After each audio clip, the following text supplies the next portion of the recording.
السلام عليكم. ازيكم عاملين ايه؟ كل سنة وانتم طيبين يا رب وبخير دايما. اتأخرت عليكم شوية المرة دي بس ان شاء الله راجعة بمحتوى حلو. الرسالة النهاردة هتكون للولاد والبنات اللي عندهم بابا وماما منفصلين، بابا وماما متخانقين طول الوقت، بابا وماما عندهم مشاكل، وبابا وماما اتطلقوا.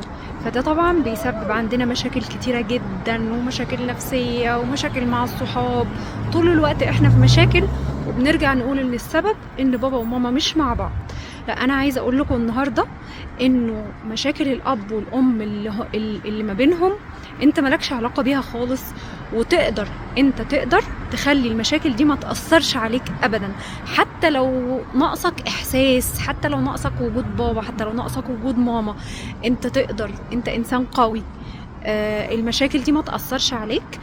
تقدر تركز في دراستك، تقدر تعمل صحاب، تقدر تواجه المجتمع، لانك انت ما عملتش اي حاجة غلط تخاف منها، ولا ذنبك ان هما مش مع بعض، ولا هي حاجة حرام ان هما مش مع بعض. عادي جدا ان بابا وماما منفصلين او متطلقين، وانا ماليش ذنب في الموضوع ده.